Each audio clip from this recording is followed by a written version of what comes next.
Hello and happy Tuesday. Welcome to this edition of Tuesday Talks with Twyla. So today I want to talk about something that I've brought up in probably a few different Tuesday Talks, but I find this to be something that my clients struggle with. So I want to keep talking about it because I feel like even as I do research or connect with different professionals, the way they say it or the metaphors that they use, I might relate to better than some other ones. And so I want to bring this to you because I heard one today that I really liked. And I've kind of used this like the concept of like carrying around a backpack, right? Like when we just carry that load of our negative thoughts. But today, the way I heard it was a little bit different in how we pick things up. And I imagined it like you find a penny in the parking lot and you pick it up. We do this with negative thoughts and without even realizing it, right? Like maybe you're one of those people. I was never like this, but I had met people that were like, "Oh, I'm not picking that up unless it's, heads up." Right? I'm not touching it unless it's heads up. It's like, "Oh, it's a penny or a nickel or a quarter. Like who cares? Pick it up." Like I'm not superstitious like that.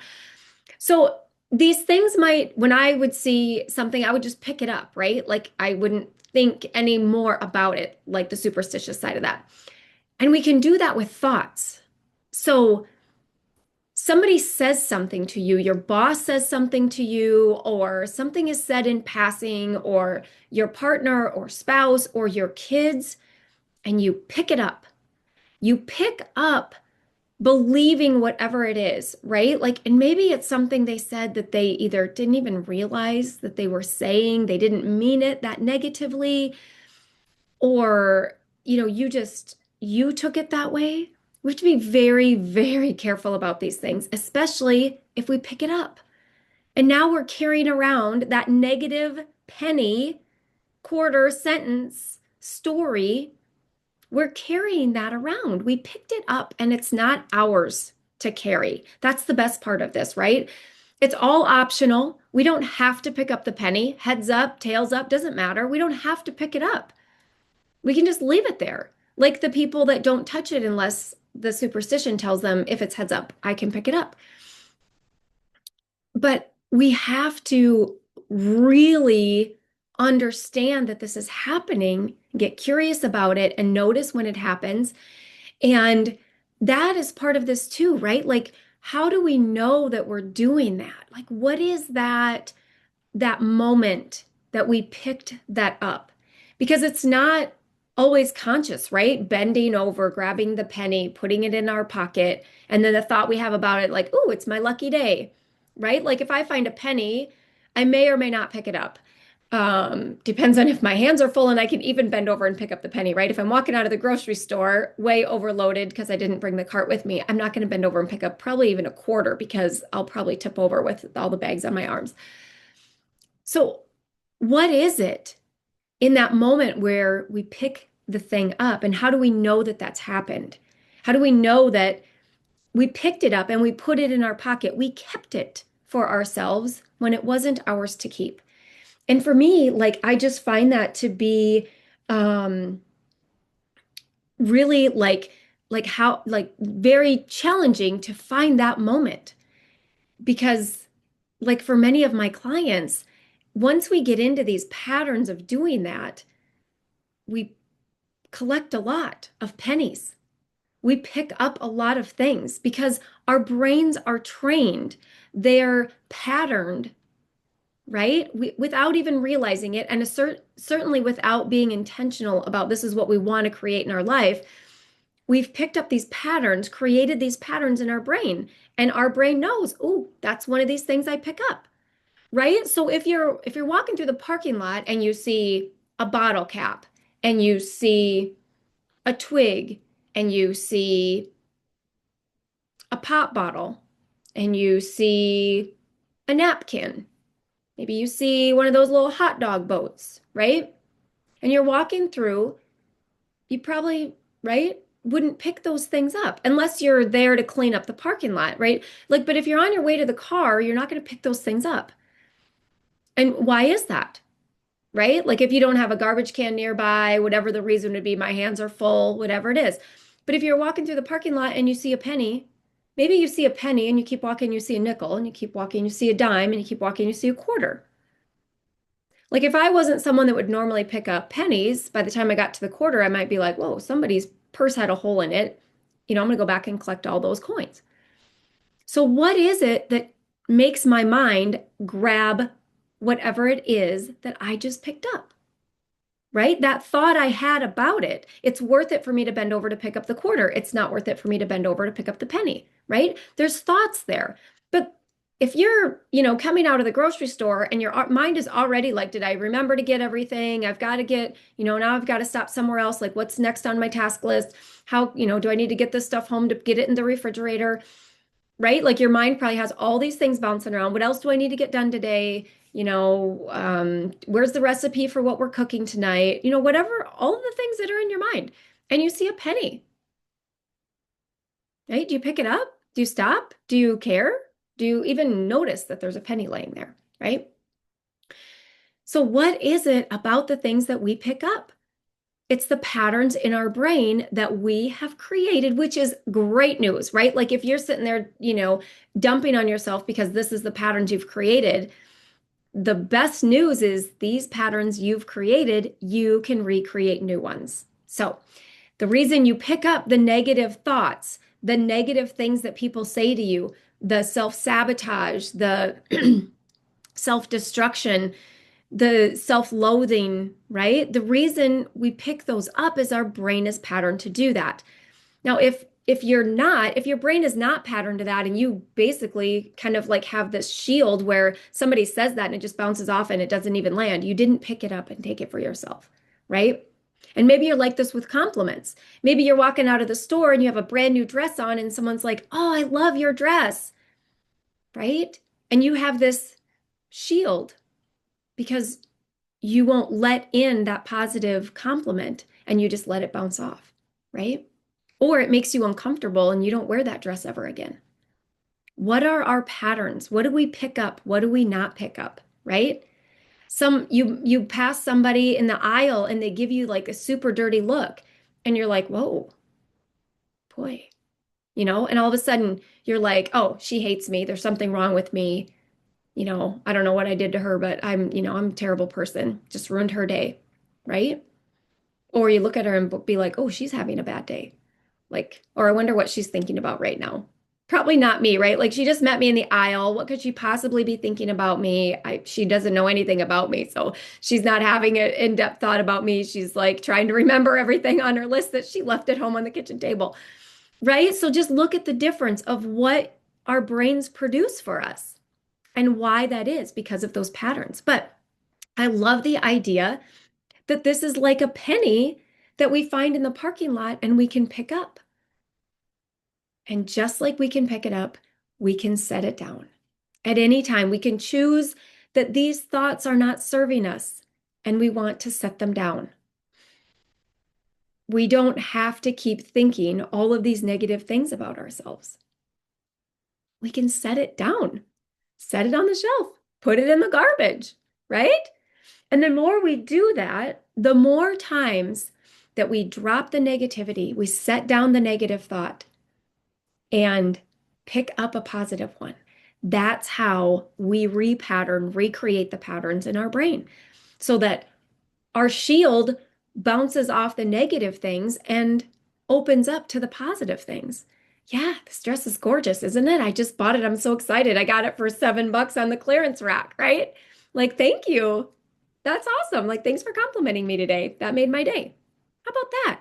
How amazing is that experience? As opposed to, I don't like this attention. She doesn't know that I'm not worth that compliment. I'm never wearing this dress again. Have you ever done that?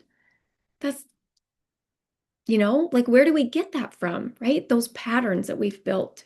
We've built them. I want to shout that to you. We build them and we create them and we can recreate them.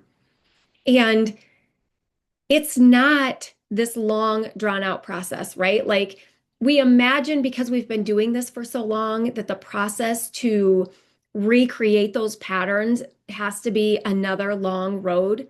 No, because at some point it was the first time that that happened with the negative thought that you picked up, right? So it can happen that quickly. And here's the trick.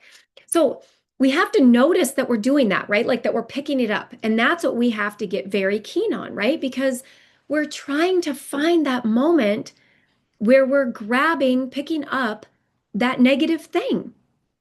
Why are we doing that? When did we do that? So that we can stop. Because there actually is, it doesn't feel like it, but there is a gap there. There is space. Might be just the tiniest space, but when you tell your brain we're going to find that space, when whatever that is, that penny comes across your path, and it might feel like things are coming at you, right? Like the way your boss talks to you, your coworkers talk to you, the customers talk to you, whatever your environment is, the kids talk to you, the way that your spouse talks to you, or your siblings or your parents, whatever, like you feel like it's coming at you, right? And that's why I kind of like that metaphor of the shield. But if you imagine it like a penny, right? Like you're walking and the pennies are the comments from your boss, the comments from your coworkers. It's all of those things that I just said, like they're coming at you, but they're pennies on the path. You think of it that way because you're the one walking. You're the one in control. You are the one that decides if you want to pick it up or not. The penny's there, right? You're walking down this path and that penny's there. And if that is a metaphor for your boss saying something to you, you can't change the fact that the penny's there. It's there. What you can change is your reaction to it, what you think about it, whether you pick it up or not, right? So there's space there and we have to find that. And how do we do that? We have to get very curious. So in the beginning, it might be, after you get home from the store or after you get in the car from the compliment, and it's after the fact and you don't like the way that you reacted. And so you kind of, replay it in your brain. So what we're not saying to do is to get back to the car and beat yourself up, judge yourself, you know, pile on more negativity. That is not what we're talking about. We're getting very curious about what actually happened. And we want to extend that space, right? So that in the moment when the boss says whatever, we have space to decide what we're going to make that mean if we're going to pick up that penny. And it starts with the curiosity, with the awareness, with leaning into what's happening. And that might be after the fact, right? Like maybe in the moment, the boss says the thing and you go back to your office and you're like, okay, I didn't handle that the way I wanted to, but this is how I'm feeling right now. And when you turn inward, right? When you turn inward, you have paused. You haven't just had the incident, reacted, and kept going and reinforced the patterns, right? Like the brain knows when this happens, this is my reaction, this is my pattern. But you've interrupted it because you paused, you stopped. And the other metaphor that I want to use, which I think is great, is taking 5 steps back. So, like, I imagine physically taking the steps back because I'm asking you to turn inward, get curious, and really, turn inward, do all of that. And that stop, that pause, I'm asking you to take steps back, right? And what does that do for you? So if you imagine that penny in the road and say you're walking along and you're not, really paying attention and then you see the penny, right? And that's the boss saying whatever. When you take steps back and get perspective, you can look at it differently, right? That's the purpose of the metaphor of taking the steps back. That's what I'm asking you to do, is to spread that pause, spread that stop, that moment where you're looking at things. And when you step back, you get a different perspective, right? So you can have an opportunity to look at whatever that was, the boss saying the thing, the compliment on the way out of the grocery store. Whatever the thing was, the event, the penny, whatever it actually was. And that space is for us to decide how we react, which is based on what we think about it, right? So when the compliment comes, we can think, wow, that's really nice of her to say that. Thank you. That made me feel really great today. We can do that. But we have to build that pathway, right? So, like, originally, our brain is going to go to the common pathway, the common pattern, the reaction that we normally do, right? Like, I watched my mom do this. She couldn't take compliments. Like, it was the most bizarre thing. I mean, at the time, I just was like, I felt uncomfortable for the person that complimented because they didn't, I had this happen. It was a good high school friend of mine. We ran into her in the mall. I remember this like it was yesterday. Ran into her in the mall. And she was like, "Oh my gosh, you look amazing. You must have lost a ton of weight." My mom was offended. Like it was a very nice compliment. My mom was offended. Like I didn't have a ton of weight to lose. That's what she said back. Like, what? I didn't even know what to say, like in the moment. And my friend, she didn't know what to say either. And I think, she kind of fumbled and was like, "Well, you look great. It's good to see you guys." I mean, we quickly both, like her and I both just wanted to like get out of there. It was so uncomfortable. But that stuck with me, right? Like that reaction, that pathway, your brain's going to have your go-to. It's going to have the common, the familiar. That's what we have to break loose. We have to spread that space. So we have time to pause. We have time to look at it. We have time to take a couple steps back and look at it differently so that we can decide, right? We get to decide what it is that we think about that. That was really nice of that person to give me that compliment. That's a great space to come from, as opposed to, I didn't deserve that comment. Like I bought this dress at Goodwill, or it was handed down from my sister, or whatever it is, like whatever we use to self-sabotage and beat ourselves up and negate the positivity of that experience. If that's our common pattern, we have to spread the time, give ourselves more time, spread the space, and get curious. Why do I react that way? And then it's, this is how I feel about myself. Why do I feel that way? And I'd heard this concept quite a while ago, and I've heard it in different ways, but the one that has stuck because it was, if you've ever been in Matthew McConaughey's world, he did The Art of Living last year. And I love his voice. I think, he's an amazing actor and I think he's cool too. So I just like his vibe. He's kind of had that hippie vibe and kind of that like off the grid, holistic, healthy, kind of vibe. And he had given us an exercise where we do the 7 why exercise. And so you ask yourself why, but you do it 7 times. And what you get at the end of 7, I mean, you like, even like originally when he said that, I was like, oh my gosh, that's a lot. Like, I don't know if I can do 7. Maybe I could do 2 or 3, right? It's hard.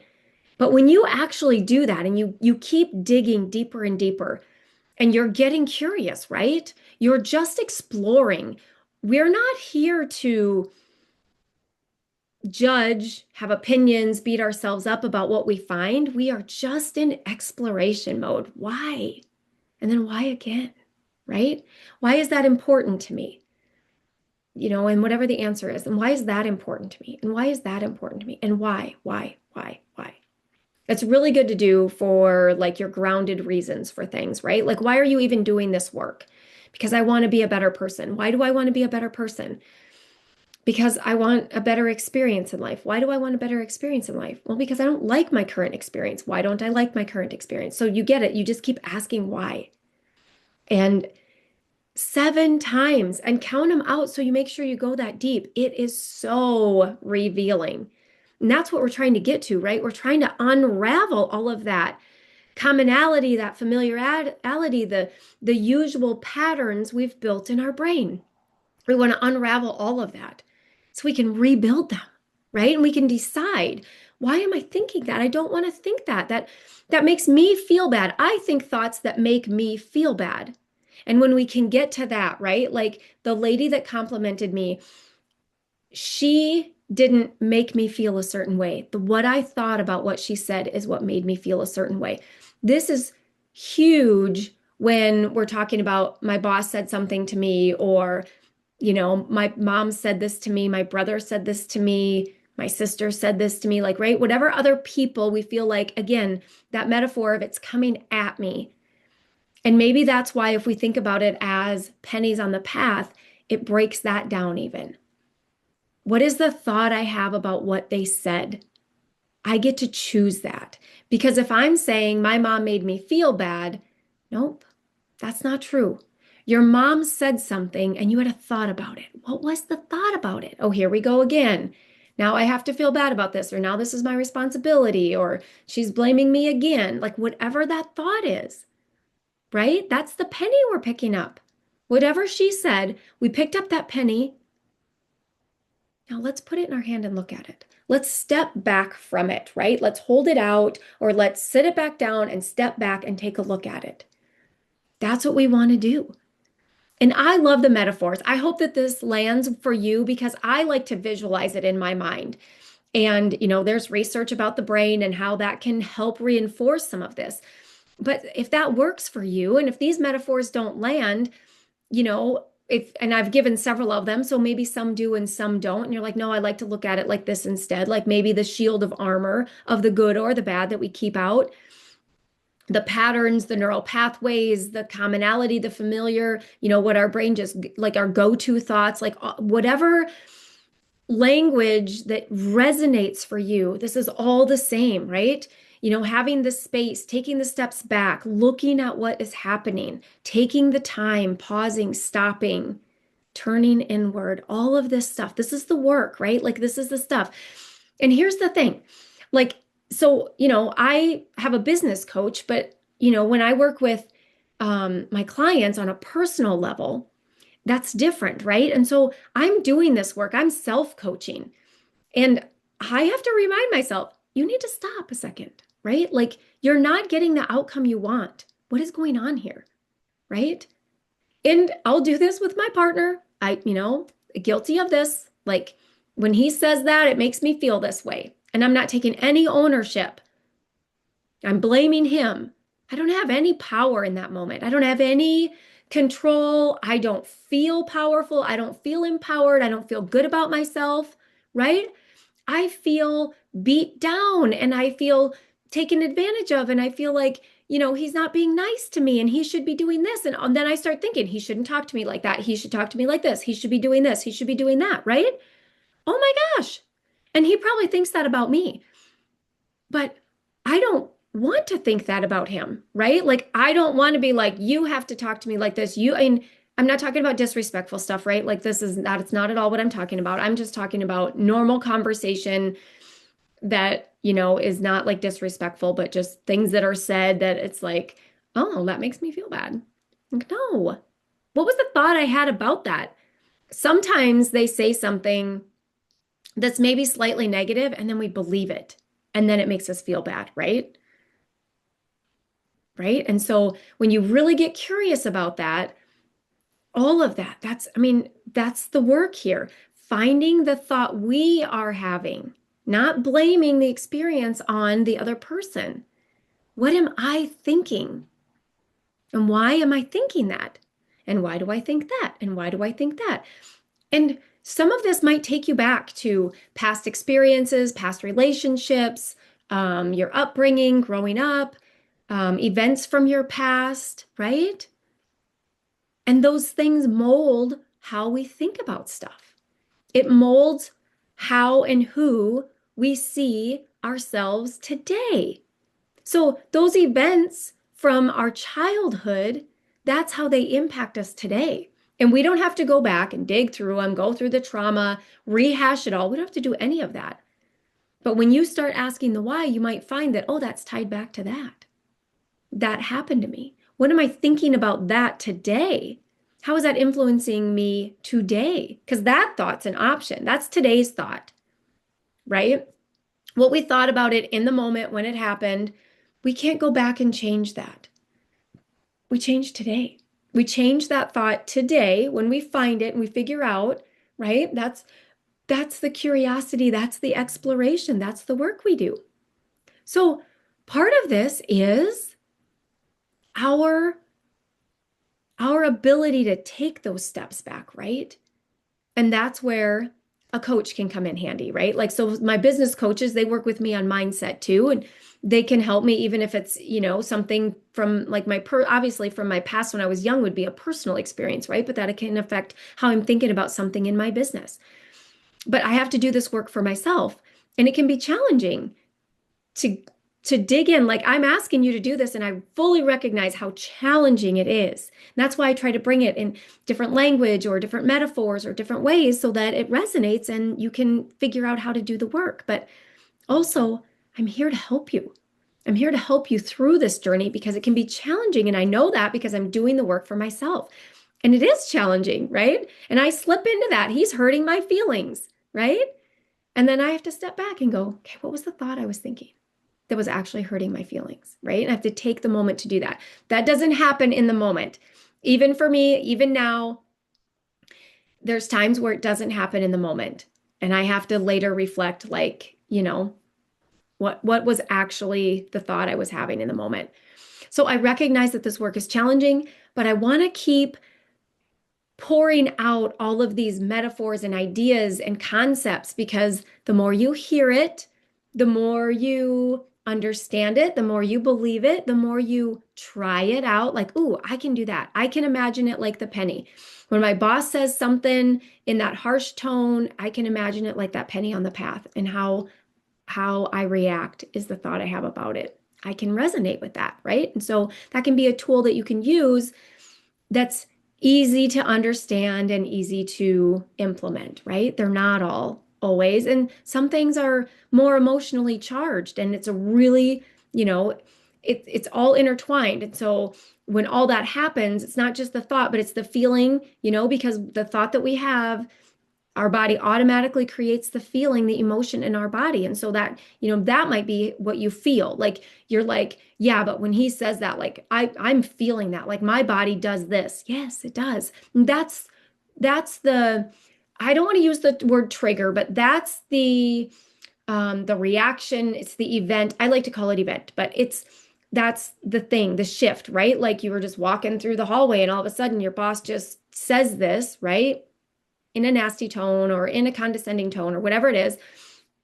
And that event, your reaction. And so you walk away just like feeling all of this yuck, right? And so you're like, yeah, but I don't, there's, all what happens is this feeling. Yes, that's what you feel. And so you notice that.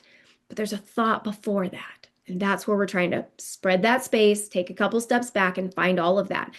And so understanding what's happening, sometimes just the understanding that this is what happens in our body. It's how our bodies are designed.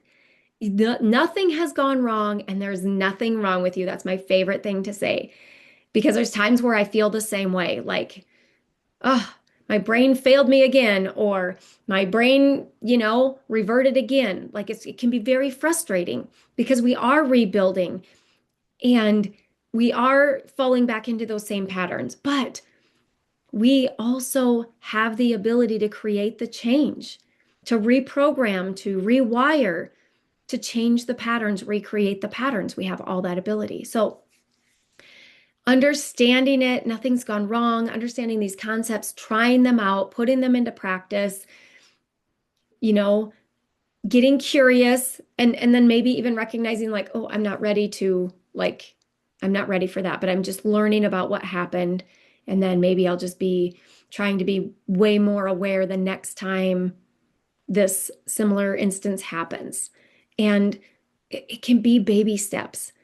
But the more you build awareness, the more you become keen to what's going on, and the more you turn inward and stop and take those pauses and explore and get curious, the more you do that, it will break open. And when I mean break open, this can happen very quickly, right? Like I said, you might think that the path of this pattern has been like really long, so the path of your new pattern will be really long, and it's not. It's really not, because your brain learns quickly.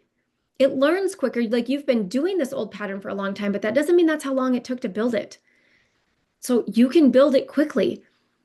And the stronger the positive emotions are, the stronger the positive thoughts are, the faster you redirect, the quicker you stop and build the pause in and get curious, Every time you do that, and the faster you do it, and the more work you do there, like, one time it might just be, you know, a quick 10-second pause, right? Next time it might be a 30-second pause.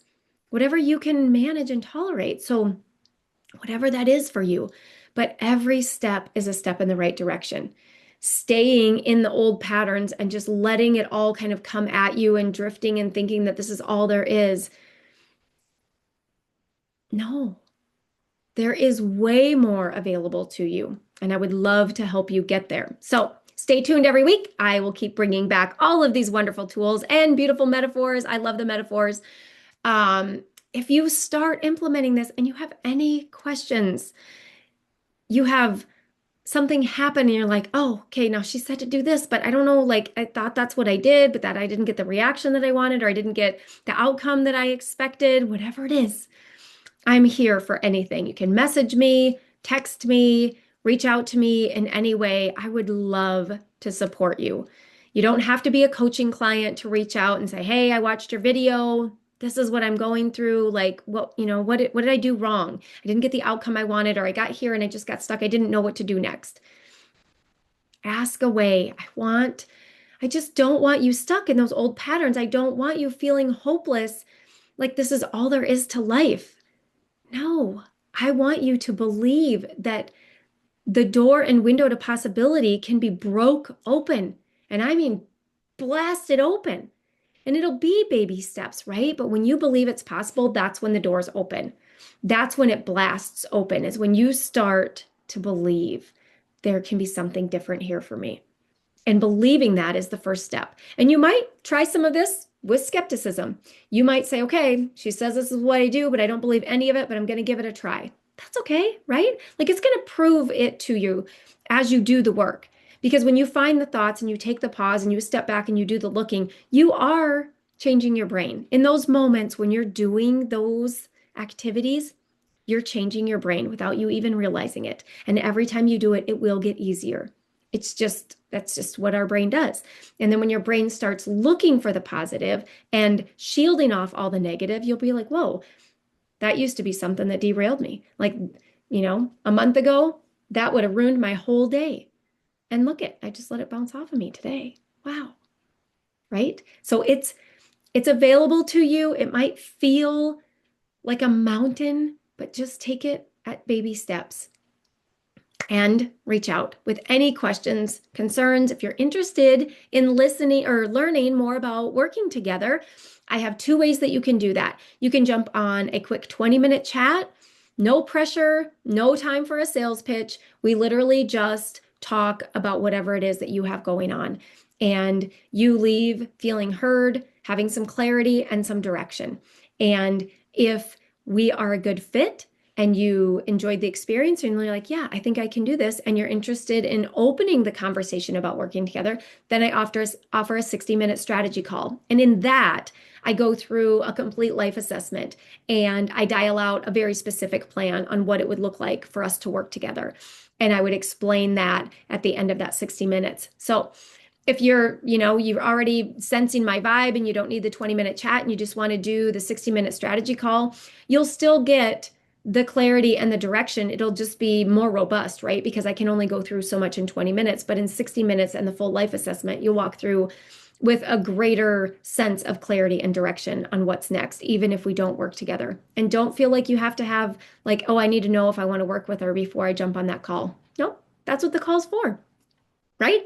Like if you're getting quotes from somebody, you don't decide, that you want to work with them before you get a quote from them. Like that's part of the process of deciding. So don't feel bad about that at all. And it is a transformational experience, right? It's an experience for you to get the vibe of coaching, understand the things that we'll work on, what we talk about, how I'll point out the strategies and the things that the blocks, the emotional blocks, the thought blocks, some of the story, the sentences, some of that stuff that, is already part of those patterns, right? That's what I'm teasing out of going through the life assessment so that I can give you, this is going to make the biggest impact towards your desired outcome. And you decide what that is, right? And if you're like, well, I have no idea what that outcome is, like that desired outcome, I have no idea. That's perfect. That's okay. part of that life assessment is figuring that out. So we go through each area, we talk about it, and then part of that is you're telling me like, what would life look like if that was perfect, if that was ideal. Okay? So then I'm noting that, right? And like, so when we get done, it's like, well, which one of those would be your top priority for your desired outcome? It's like, oh, so when you go through the process, it makes sense, it flows, and you understand, okay, so she walked me through this, and now I'm at a point where I do a reflection of all the things we talked about, and I get to pick, right? And I have had clients are like, I still don't know. Like, I don't know what, like, sometimes there's like almost like a tie, right? Like, there's a couple areas that are like equal. I don't know which one I should pick. And I can usually help you, like, okay, if you picked this, this is how it would go. And if we picked this, this is how it would go. And then I love to show you that even if you think like I have to pick the right one, there is no right one, right? I'm going to work on both issues in tandem as we go because how we do one thing is typically how we do most things. And so you're going to see improvement in all the other areas. And I'll especially tie in the area that's a tie as we focus go forward.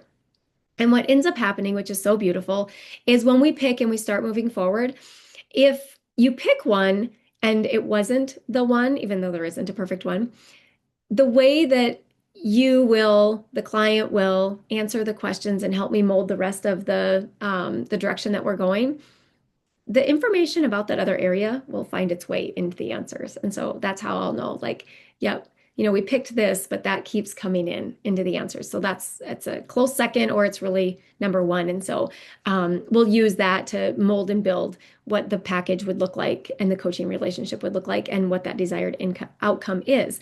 And it is not rigid. So if we pick it and something else in life comes up or something changes, or you just are like, you know what, I just don't want to work on this anymore, that's okay. Like the coaching relationship is yours to decide, and it is fluid and flexible. And it is, the path isn't like this straight line. It is definitely windy and curvy. And so we pivot, we adjust, we modify, and we create that coaching relationship to be exactly what it is that you need. Because that's the purpose of it, is your desired outcome. And if that changes 2 or 3 sessions in, that's okay. So that is what it's like to start the conversation on a coaching relationship. So the 20-minute chat is just that, and the 60-minute is a more thorough strategy call. And you can jump on either one. You don't have to do the 20-minute before the 60-minute. I just throw that out there if you're like, oh, I'm not ready to jump in like on the whole life assessment yet. I need to have more conversation about this first, and maybe just, throw out a couple of things and see, what she has to say about that. Totally fine. Both of those are free. The 20-minute chat and the 60-minute strategy call, both free. Both you walk away with the clarity and the direction. You feel heard, you feel understood, and you really walk away with a completely different perspective and understanding of the issue at hand and, the direction, the desired outcome. Maybe you have that for the first time, or you have a different perspective on it. And hopefully you leave with the confidence that this is possible and that I can really have this and she can help me get there, because that's what I'm here for. That's the goal, right? It's like my goal is to get you there. That's the purpose. That's my divine purpose, is to help you get there, get the desired outcome, because that's what fills my cup, is helping you get the desired outcome. So I love those calls because that is usually the first time where we're kind of cracking that window and we're opening the door of possibility. And so that's the first time that we start seeing some belief and some, you know, revelation. And it's a really exciting time to have that first moment of belief, of possibility. So it is very fulfilling for me. You can find the links on my website. You can book it right from there. You can message me however you want to contact me. You can find all the information pinned to my Facebook page, or like I said, on my website, or just message me directly, and I'd be glad to tell you what the next steps are. So with that, take the time, right? Like just find time, take the time, find that space to spread it open, get curious, turn inward. I wish you the best on your journey. I'm so excited for you. Reach out with any questions, comments, stuckness that you have, whatever it is. So I will see you next week. It has been great. I hope you have an amazing Tuesday.